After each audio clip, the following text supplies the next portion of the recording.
একাধিক স্বনির্ভর গোষ্ঠী থেকে লক্ষাধিক টাকা নিয়ে আত্মসাতের অভিযোগ এক স্কুল শিক্ষকের বিরুদ্ধে। বসিরহাটের সন্দেশখালী ২ নম্বর ব্লকের খুলনা গ্রামের ঘটনা। শিক্ষকের বাড়ির সামনে প্ল্যাকার্ড নিয়ে বিক্ষোভ উপভোক্তাদের। ফোনে রয়েছেন প্রতিনিধি সঞ্জিত চক্রবর্তী। সঞ্জিত, কি অভিযোগ করছেন তারা?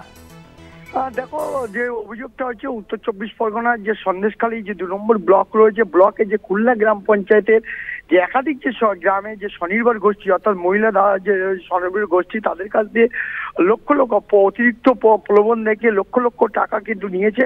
ইতিমধ্যে প্রায় ৫০ লক্ষ টাকা আত্মসাতের অভিযোগ হচ্ছে ওই গ্রামেরই, অর্থাৎ একজন পেশায় নিষ্ক হাই স্কুলের শিক্ষক এবং সরাসরি বিজেপি নেতা অর্থাৎ ভবতোষ দাসের বিরুদ্ধে। তার বিরুদ্ধে অভিযোগ বিভিন্ন সময় এই মহিলাদের প্রলোভন দেখে কিন্তু সেই টাকা নিয়েছেন এবং সেই টাকা গত ৩-৪ বছর ধরে নিয়ে আসছেন, কোনো অর্থ তাদের দিচ্ছে না।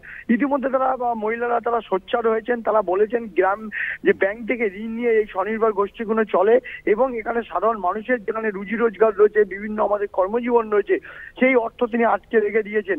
একাধিকবার জানিয়ে কোনো ফল হয়নি, যার কারণে তারা সোচ্চার হয়েছে। ডাসান নদীর পাড়ে এই কয়েকশো মহিলা স্বনির্ভর গোষ্ঠী তারা কিন্তু বিক্ষোভ প্ল্যাকার্ড ফেস্টিভ নিয়ে বিক্ষোভ দেখাচ্ছেন। তাদের দাবি অবিলম্বে সেই টাকা ফেরত দিতে হবে।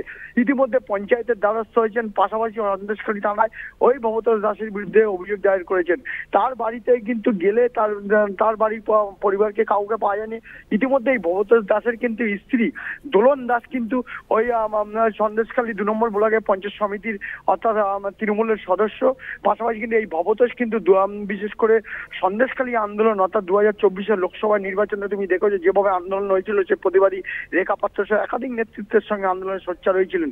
বারবার তারা দাবি করছেন তিনি প্রভাবশালী, একদিকে চাইতে গেলে বিভিন্ন সময় ভয়ের মুখে পড়তে হয়, যার কারণে আমরা বাধ্য হয়ে আজকে প্রতিবাদ বিক্ষোভ মিছিলে নেমেছি এবং অবিলম্বে আমাদের এই টাকা ফেরত দেওয়া হোক, না হলে আগামী দিনে আমরা কঠোর ব্যবস্থা নেব।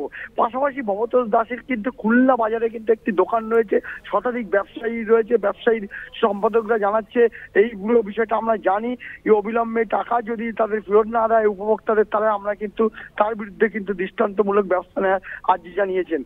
সব মিলে গোটা প্রক্রিয়ার উপরে কিন্তু নজর রেখেছে ইতিমধ্যে প্রশাসন। অন্যদিকে ওখানকার রাজ্য বিজেপির যে নেতা রয়েছে, বিশেষ করে রতিকান্ত ঢালি, তিনি বলেছেন আমাদের জানা নেই উনি তৃণমূল পঞ্চায়েত সদস্যের স্বামী এবং কার কাছ থেকে কোথা থেকে অর্থ নিয়েছে এটাও জানি না। রেখা পাত্রের সঙ্গে আন্দোলনে ছিলেন কিনা তারাও সেটা বলতে পারছেন না। পাশাপাশি এটা বলেছে তৃণমূলের একটা অপপ্রচার। অভিযোগ পাল্টা অভিযোগে এলাকায় কিন্তু যথেষ্ট সরগরম রয়েছে। এলাকার যে একাধিক স্বনির্ভর মহিলা গোষ্ঠী রয়েছে তারা কিন্তু প্রতিবাদ টাকা ফেরতের দাবিতে আন্দোলনের প্রতিবাদ বিক্ষোভে নেমেছেন। ইন্দ্রাণী, ধন্যবাদ সঞ্জিত। কথা বললাম প্রতিনিধি সঞ্জিত চক্রবর্তীর সঙ্গে।